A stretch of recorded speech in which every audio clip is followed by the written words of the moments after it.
Howdy, everybody. I hope everybody can hear me. We're about to start. I'm going to give it another minute or so because people always kind of trickle in. If somebody would tell me that they can hear me, it'd be useful.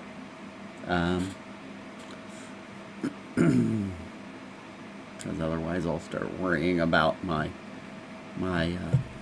audio. Okay, thank you. All right. Yep, I think we're getting there, so let's get started. We've got a lot to cover.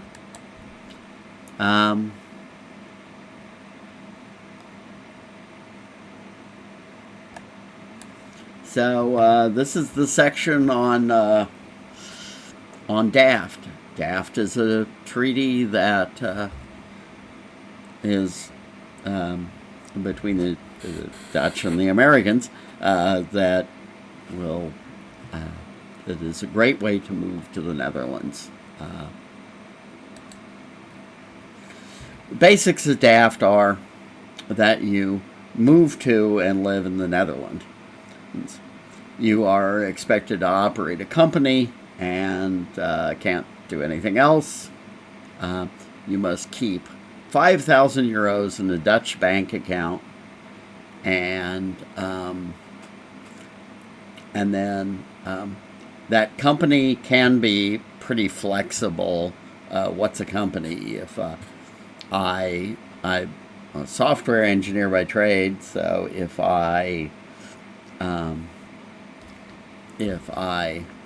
sell my services as a consultant, that's actually a very common way to work as a software engineer. But if you are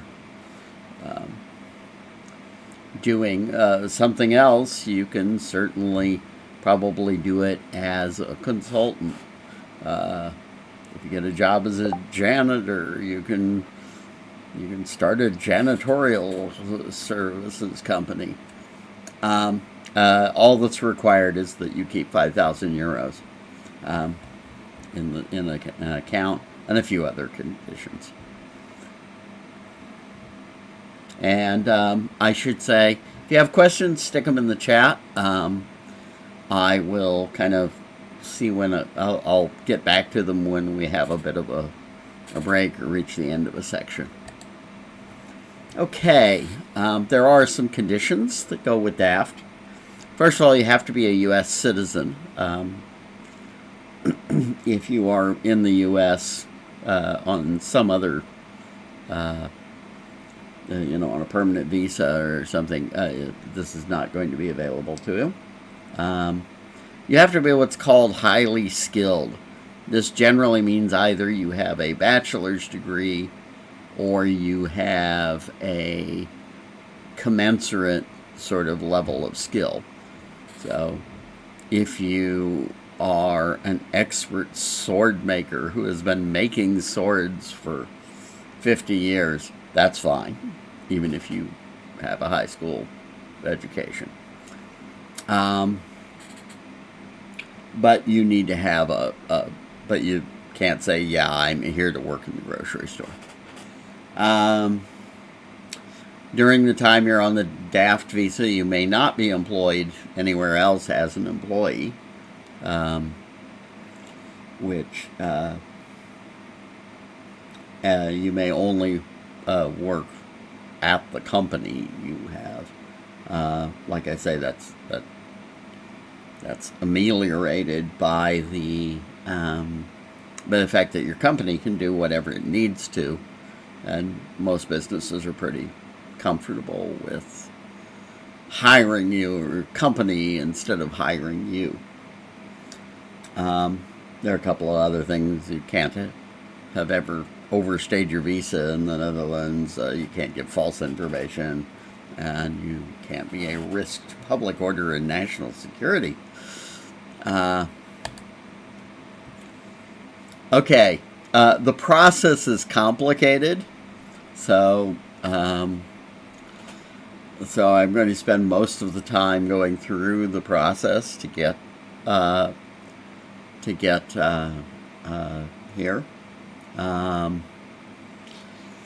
You will have to come to the Netherlands and live here on a tourist visa while you set all this up, and it can take a couple of months. So I've seen estimates of time. I've had people tell me it took them 4 months. I did it in under 6 weeks, but I was already here.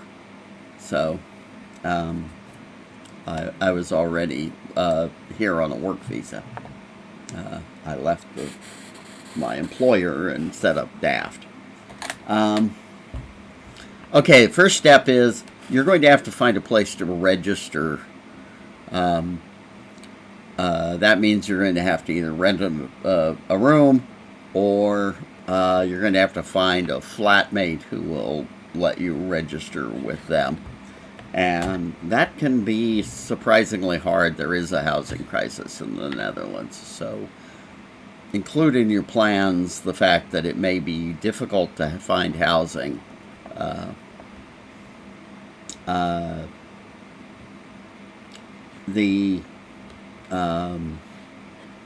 Once you've done that, you'll make an appointment at the gemeente, and you let them know that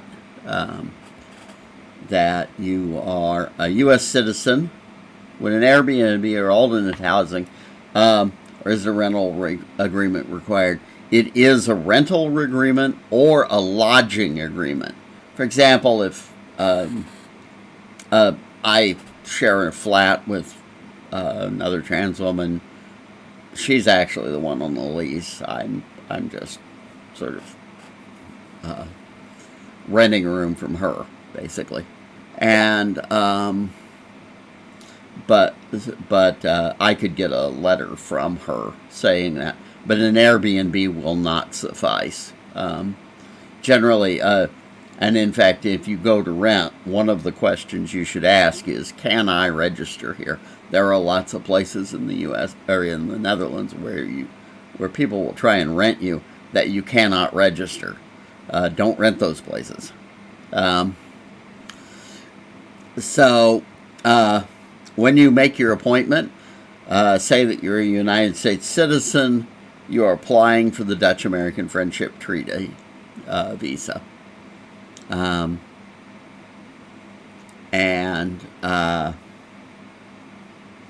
you will have to download this form. It's got a lot of questions. One of the most confusing is a bunch of instructions about a TB test.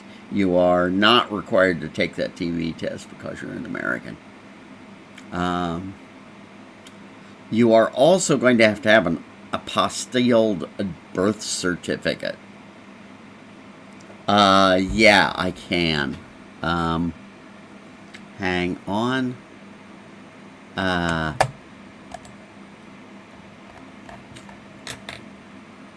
That is it.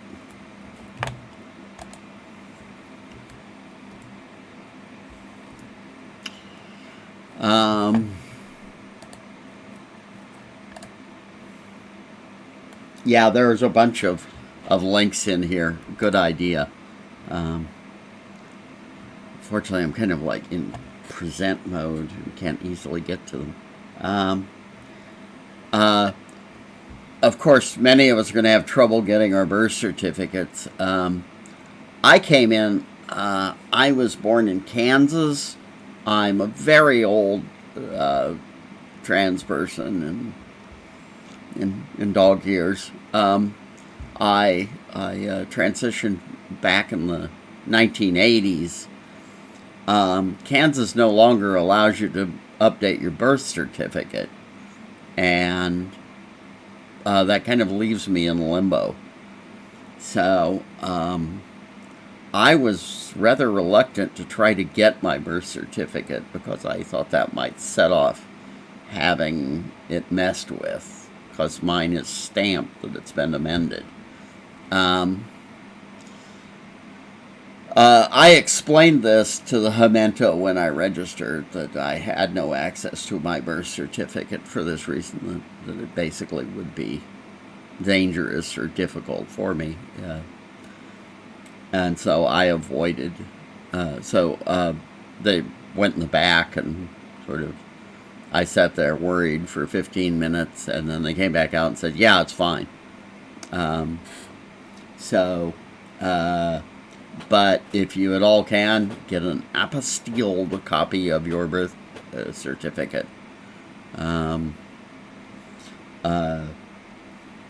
As part of gathering documents and preparing to get out, definitely you want at least one of those. And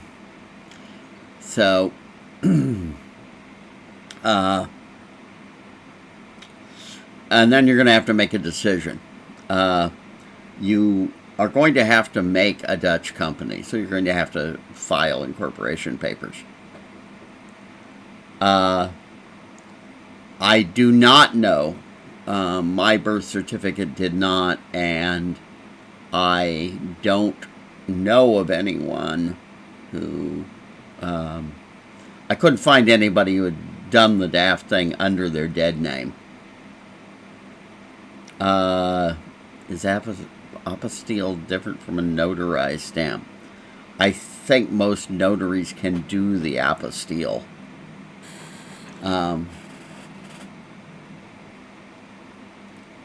That's actually probably a better question than, like, I should not be able to answer. I should. But, I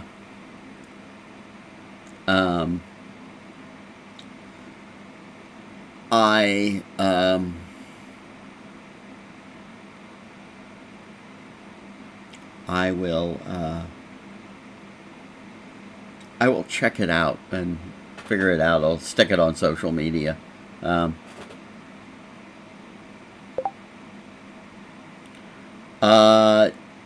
I honestly, I'm not certain, and it's not that I wasn't looking for that question. It's that I haven't found anybody yet who's here on a DAFT visa in their dead name, whose birth certificate was in their dead name. Okay, let's see here. You'll fill out this form. You will mail it to the IND, which is the Immigratie Naturalisationsdienst, the immigration folks. So you're going to have to decide. Do you want to have a BV, which is a normal corporation, or do you want to have a sole proprietorship, an Inmanzak?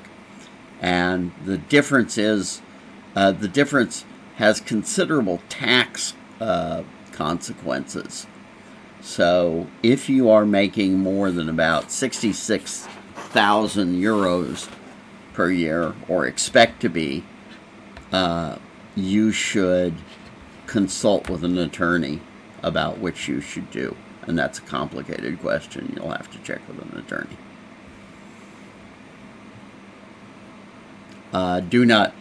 Dutch attorneys, I will warn you, many of them are very expensive for very little, so do shop around.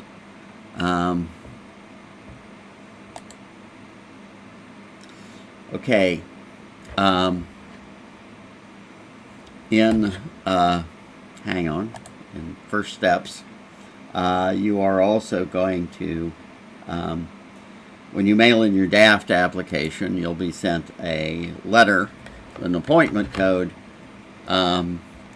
Unfortunately, almost everything in this is like, it requires something from the step before. So that can make it drag out a bit. You're going to get, also, the Dutch are big on doing official business by post. So everything will come in the mail. That also means if you register somewhere, since that's where you're going to be stuck getting mail, don't register at a Airbnb, even if they say you can. I I made the mistake of registering at my employer because I didn't really have a place to register. So that got particularly awkward after I left the employer.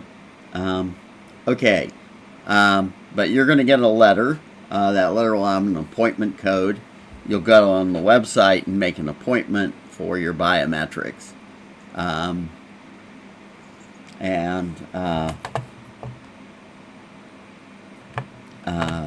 Hang on, I will.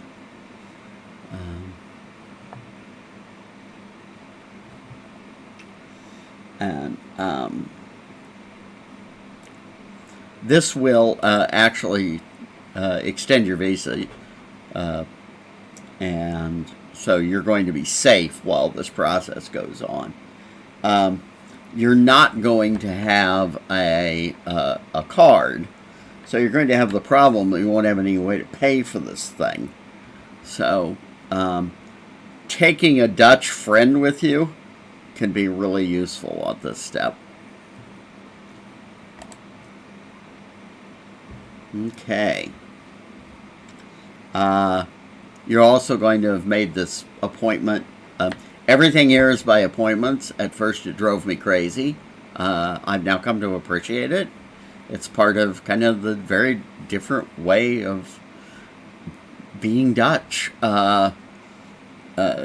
Because there are no lines here. Because you have an appointment. So you walk in and my goodness, sometimes they may be talking to the person in front of you, but honestly, by the time your appointment time comes, they're usually just wrapping up. A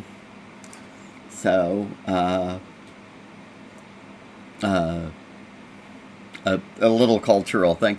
I will tell you that sometimes, like, you can literally end up sitting there looking at the worker who is obviously done with the last person, waiting for your time to come up. An apostille. So you're going to take either your rental agreement or your lodging letter, your passport, your apostille birth certificate, down to the Gemeente, down to City Hall, and you're going to get when you're on your appointment day, and then they are going to process you, and you should get your BSN card. You should get your BSN number in the mail in about 5 to 10 days. That number is the equivalent of a Social Security number. It is supposed to be kept confidential, and it is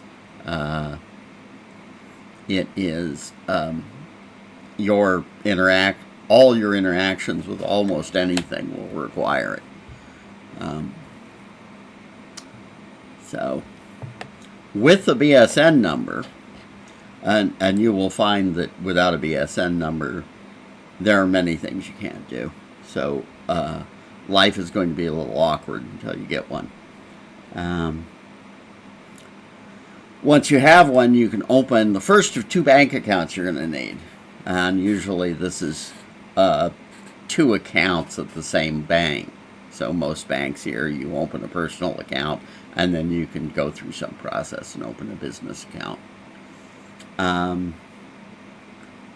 So you'll need to open an account in a Dutch bank. I personally use ING.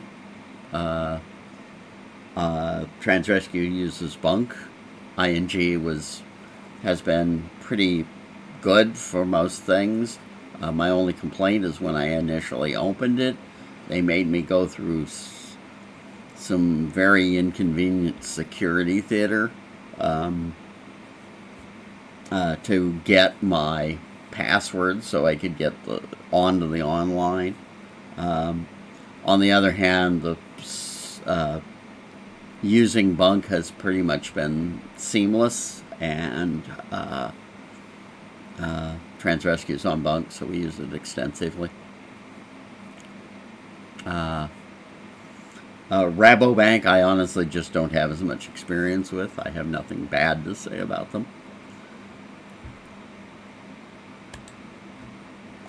Okay.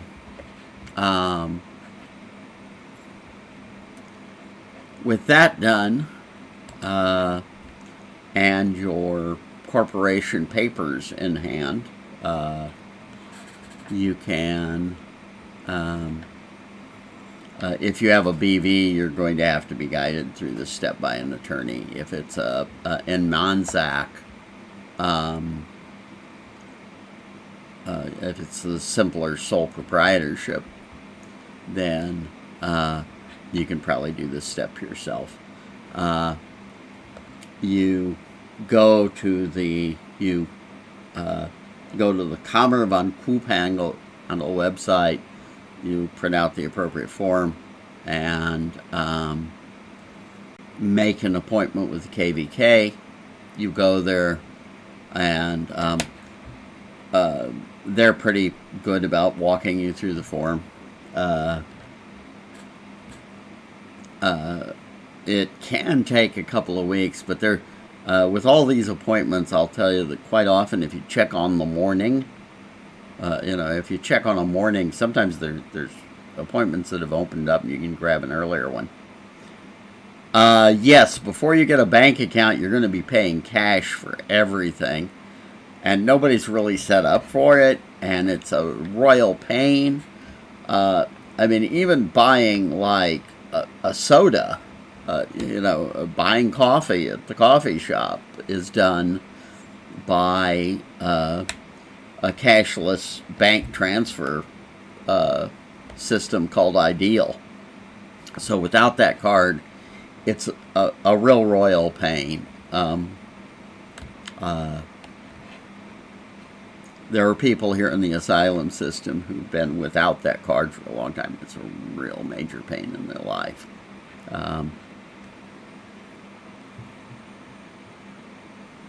So I would not encourage anybody to update their birth certificate to sort of stay in the U.S. waiting to do paperwork, I would say. But that's my personal sense of how fast this thing's going to come apart. So, again, this kind of depends on what you expect your income to be. It is the choice between the BV and the non-ZAC. Unfortunately, it's going to cost you probably like $1 to $2 grand to get the BV done. So you'll have to make a decision. But if you have the BV, it lowers your taxes considerably. So if you are making over $66,000, then you are taxed on 30% of what you make over that, rather than 50%. So it's a very dramatic amount. It's definitely worth making that decision properly. Okay.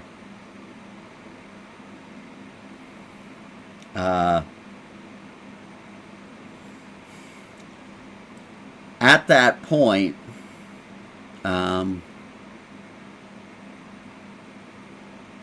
once you have the KVK, sorry, let me go back to the KVK slide. So at your KVK appointment, you need to ask for an official extract. Can use a credit card or Apple Pay. You can sometimes use a credit card for places like restaurants. They don't like it, but they'll do it. Apple Pay, rarely.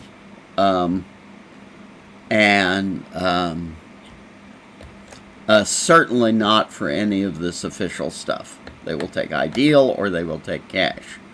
If you're bringing cash, you need to bring change, because they will not make change. Okay.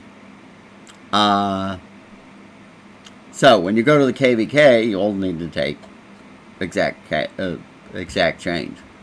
Um, and oftentimes the amounts seem to bob up and down for these things, so it takes a little extra. The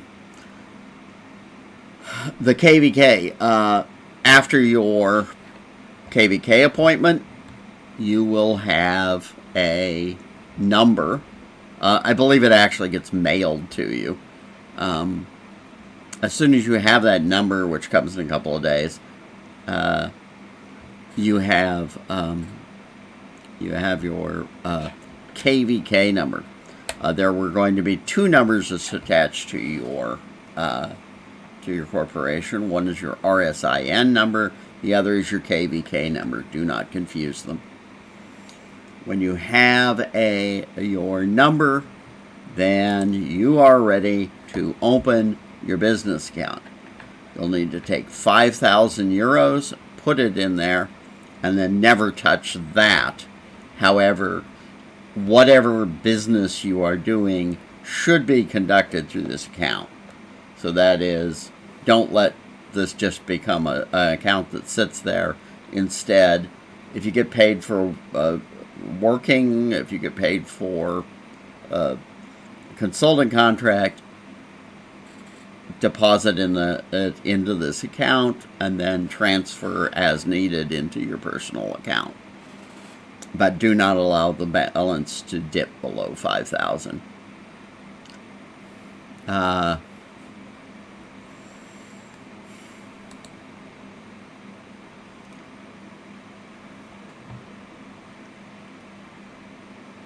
No, you cannot just put the money in there and let it sit.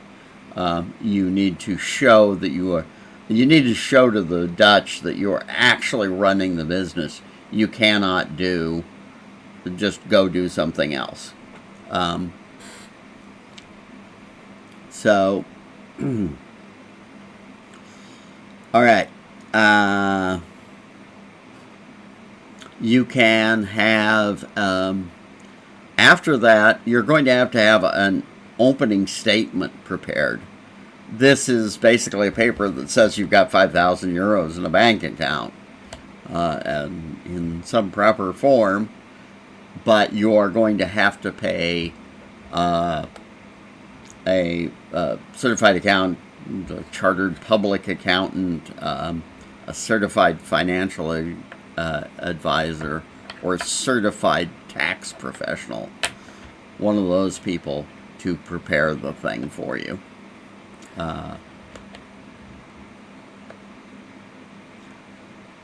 So once you have that document,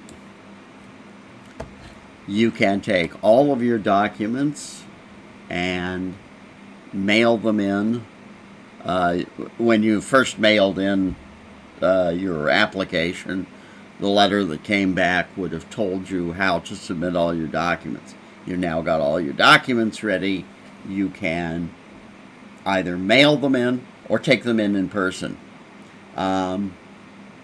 If you take them in person, if it turns out you checked the wrong box, Dutch officials are actually often very competent and very helpful, sharp contrast to the United States.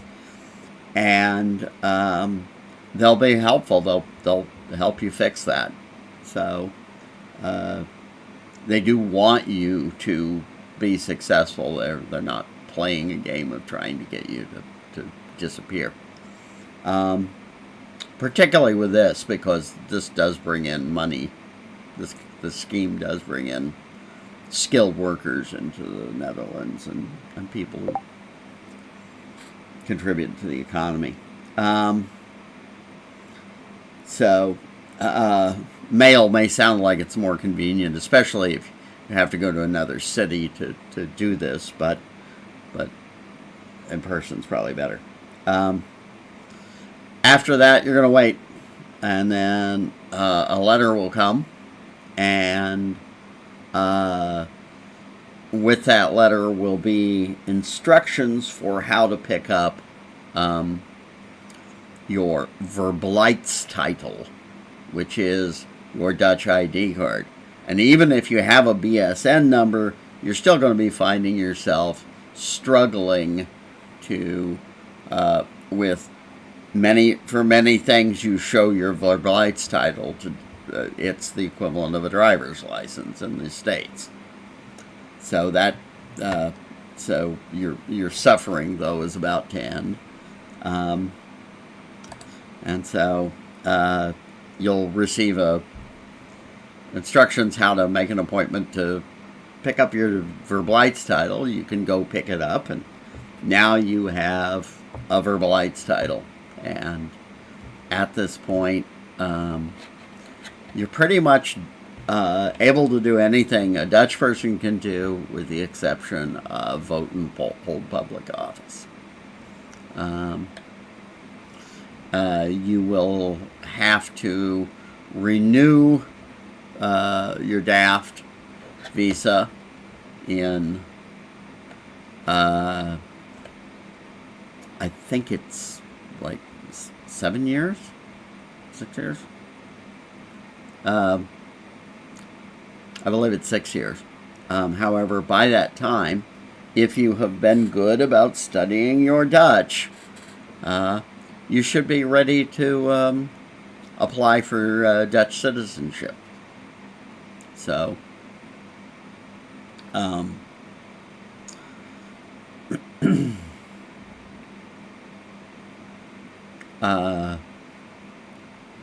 that's pretty much the process. Are there other questions?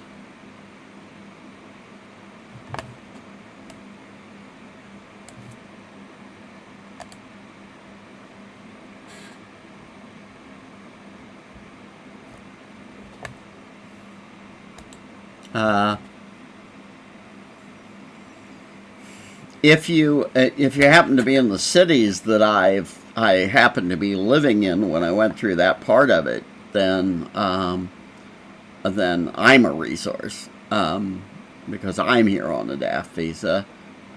Otherwise,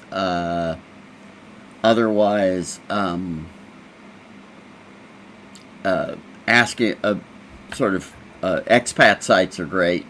There are large numbers of Americans living here on a DAFT visa. How difficult is it to find a job as a self-employed? Let's see. Hang on. So, yeah, resources, sites for expats can be useful, and also just kind of Googling around with the word DAFT in Netherlands.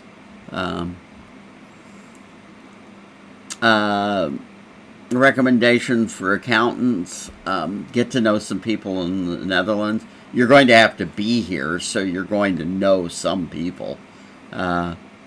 Okay, so yeah, it's not complicated or scary.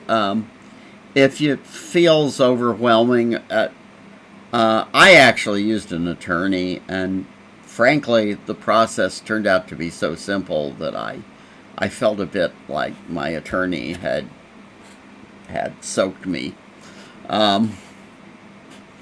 How easy or hard is it to get HRT in the Netherlands? There is lots of gatekeeping, but if you come in, be on HRT, even if it's DIY, outside the country, and like take a dose just before you come, so that you can say, yes, I was on HRT before, and particularly if you've been on long enough for there to be some kind of physical changes, then, even if you don't look like you've been on it for years, then generally physicians are pretty okay about just writing your prescription, which is actually in sharp contrast to Dutch transgender people who sometimes struggle for years to get access to hormones.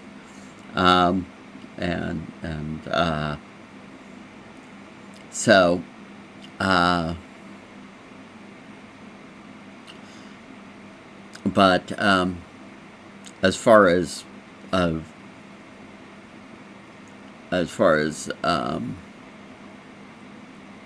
it can be quite easy.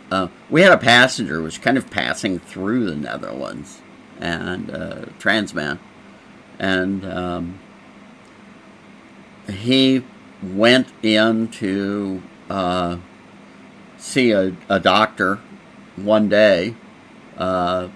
Actually got him in with my own doctor, and then the doctor basically said, "What have you been on?"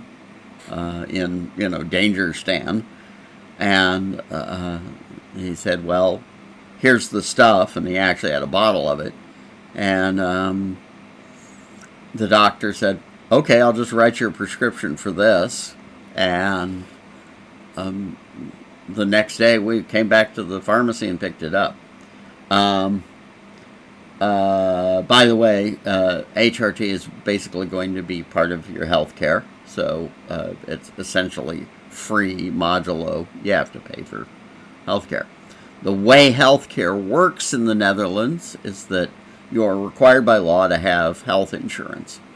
I have the expensive old lady insurance because I'm an old lady, and I pay 124 euros a month. Okay, so do I have access to health care under DAFT? I do. Like everybody else, I pay my 124. I have insurance through VGZ, but there's a number of companies that sell insurance, and using that, and that provides me access to a wide variety of things. Wait times are not excessive for most things. They can be for mental health care. I was in Uganda and frankly came back with PTSD. I sat around waiting for the mental health care profession, for the mental health care in the system. It became a crisis, and I just ended up going to BetterHelp, basically.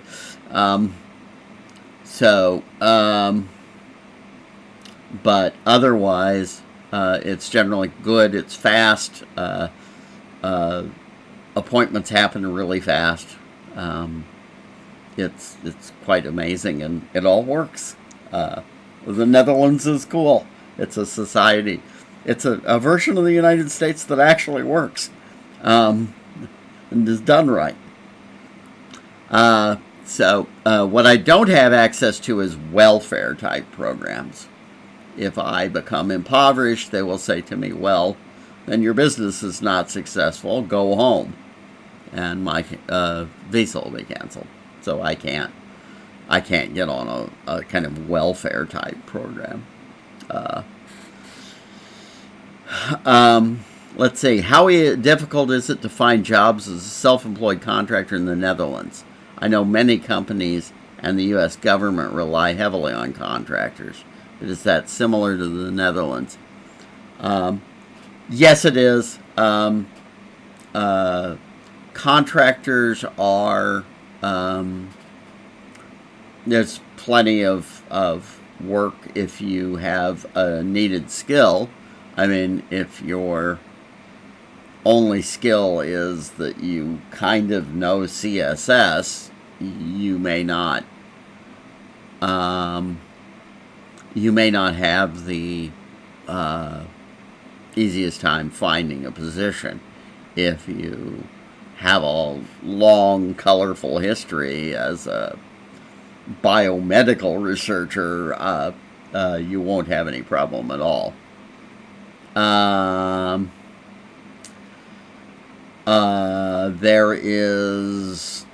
I am not a person of color, but my observation is that there is far less discrimination against people of color here than in the U.S., and I've been told that by people of color who have lived in both places. Wheelchair accessibility is not as good as the U.S., but it's pretty good. Um, in particular, Dutch homes have very steep stairways that would not be allowed in the United States. Our stairway is, in our house, for example, is more feels more like something that belongs in a ship, you know, or access to an attic. Um, let's see. Well, otherwise, what's it like being there? The country is very oriented towards bicycles, which can sometimes not be. Sometimes that can be very accessible for if you're mobility impaired. For example, you routinely see people using what's called a scootmobile here, a kind of rascal scooter type vehicle, and going everywhere on them. It's fairly common to see them parked out front of people's homes. There are bicycle lanes everywhere, and so that can be a really great mobility option. But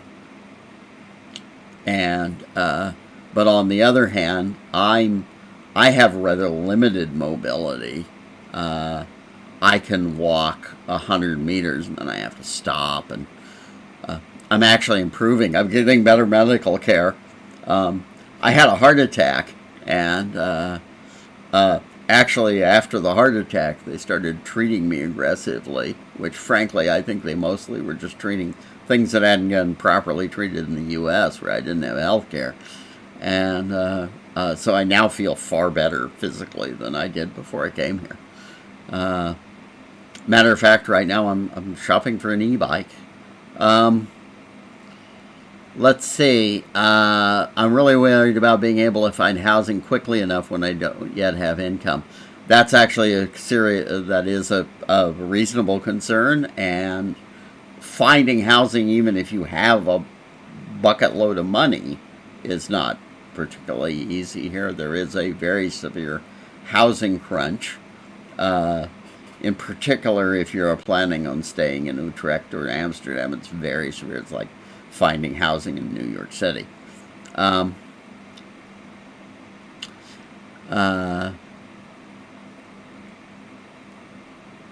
But if you do feel like you can get a job, then you probably can cope with the housing issue. You can come here and stay in an Airbnb for a month or two while you sort things out. How do you feel about the longer term trajectory of the country, 5 or more years out, in terms of political climate? Does it feel like things are headed in a good direction? No, but it feels like things are headed in a bad direction. In the way it felt that when, like, Reagan got in power, or Bush,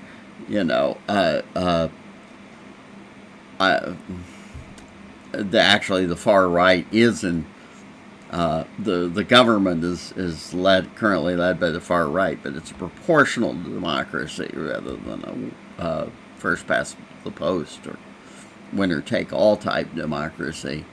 So they're still very weak. They have to work in coalition, so they're not actually going to get some kind of crazy bathroom bill through. I think they'll probably be out in the next election. How do I feel about it? I kind of expect it to be about the same or perhaps somewhat worse, but not like the United States, where there's a terrible, where I expect a terrible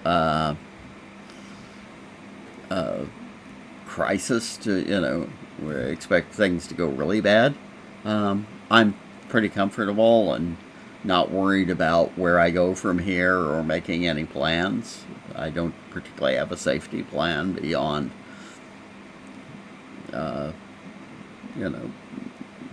of any sort.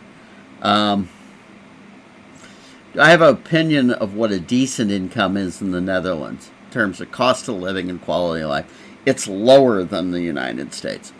The reason is that while if that there are some things you don't need, like a car, and health insurance is basically fairly cheap, and the government provides many things that you might otherwise provide for yourself in the United States. And the country's just not as focused on buying stuff.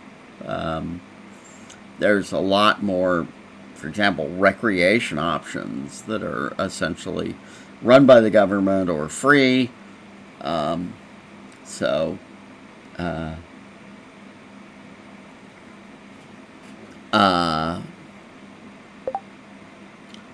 you've been running, let's see. Certainly if you are making 40 to 50K, you're certainly doing fine in the Netherlands. And,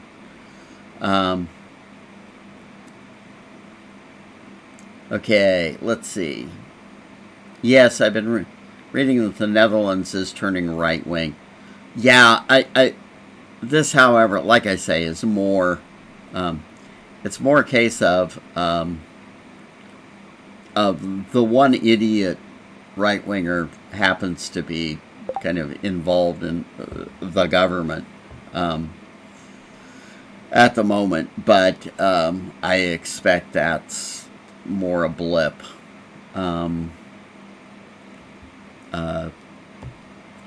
Different people would vary. I could get a room full of Dutch people to argue about that, but I'm not particularly worried about my own safety, for example, and I'm not worried about the future here.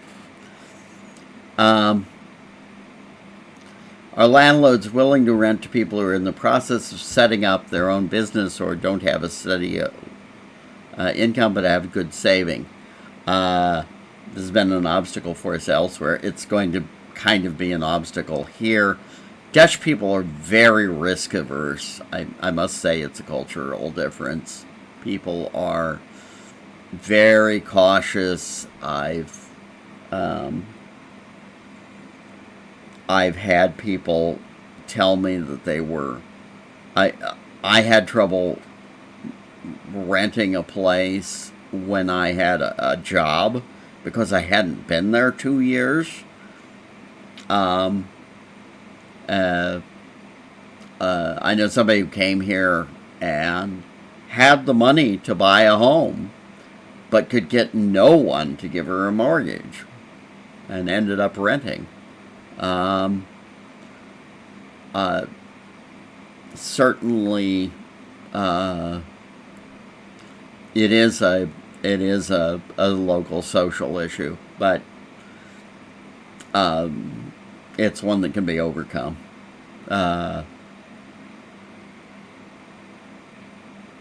You will need some money to move here. You're going to need that $5,000. You're going to need a couple thousand in other costs to get through the process, especially if you intend to get a BV. And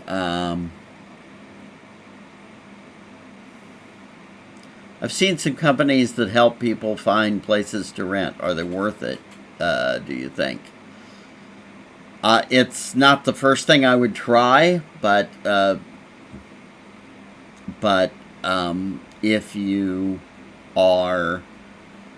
if it's really what is keeping you from getting here, then it might be worth doing, particularly if you're in the United States.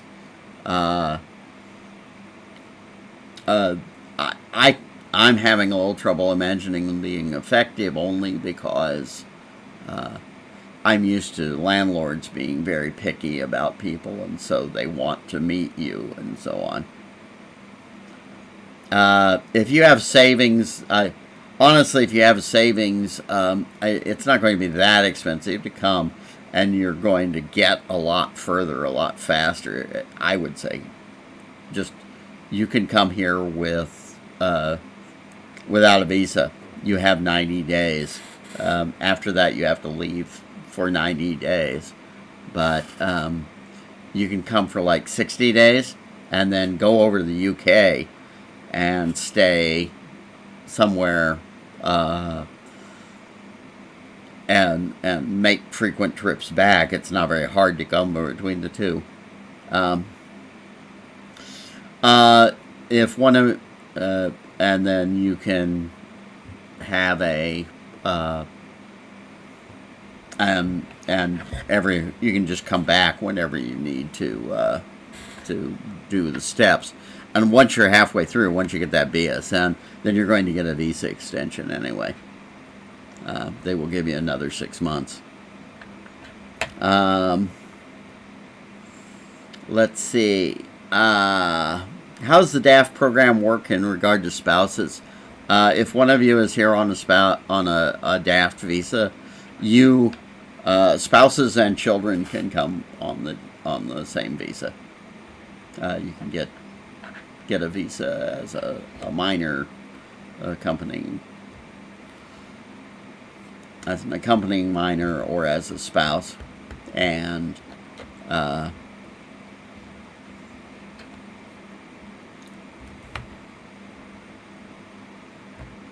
as an accompanying spouse, you're going to have the same situation. You're going to have essentially, I don't know. Ooh, that's another question I wasn't ready for. Is what happens to your spouse? That is, can your spouse get a job? I don't believe so. But frankly, this country is, in many ways, it's less sexist than the United States, but in other ways, it sometimes has odd little old-fashioned things, and one of them is that I suspect the Dutch probably don't expect wives of expats to work.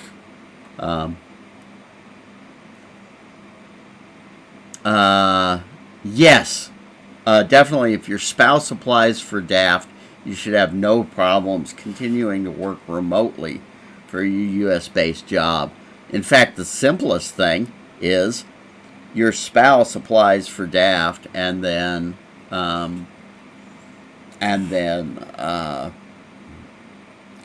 you can go ahead and be under their DAFT visa as well.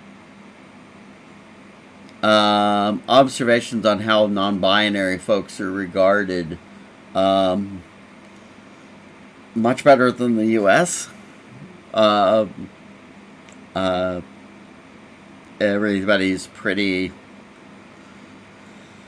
It's my local the local transgender support group is actually a meeting held once a month at the local gay bar, and the local gay bar and the trans support group both receive money from the government. The support group, not having a lot, being a support group, they don't have a lot to spend some money on, so they use their allocation to have 2 free drinks. The first 2 drinks are free at the pub night.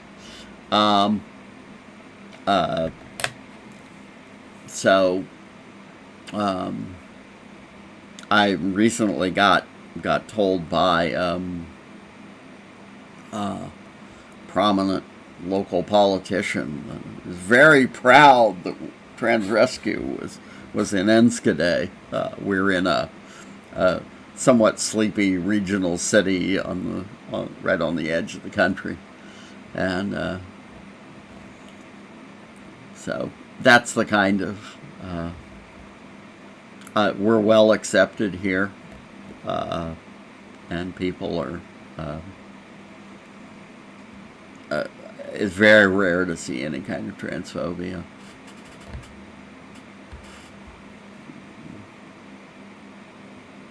Wish I'd come here 30 years earlier. Okay. Yeah, thank you. We're going to be keeping on doing these special sessions on various topics. Uh, and uh, and we will try to with it's a somewhat two-way process. I learn things every time I do one of these, so so I will be so we will do this again, and we may actually have questions like exactly what the deal is with spouses, which I'm single. I hadn't actually thought of. Um, and that's actually one I think enough people will want to know. I'll probably put it on our social media. Meanwhile, thank you all. We're good luck wherever you end up. If you haven't gotten enough answers from this, drop us a line. We're always happy to answer questions, and we're trying to be kind of an info hub for things. If I can get some time, I'm going to try to put all of this information into some form of blog post, but because I know it's a lot of details. But okay. Otherwise, thank you. Good luck. If you are coming to the Netherlands, let us know. We can, we can use our personal network to say, oh, you should meet so and so if you're going to Utrecht, or if you're coming to Enschede, we certainly we have a cup of coffee for you, and if you are lucky, we might even have a sofa. Okay, well, take care. Good luck. By the way, there is lots of good information about the DAFT visa online. I often find lots of misinformation on topics that around immigration, but the information on DAFT has actually been really good. So, okay, take care, and good luck getting out. Goodbye.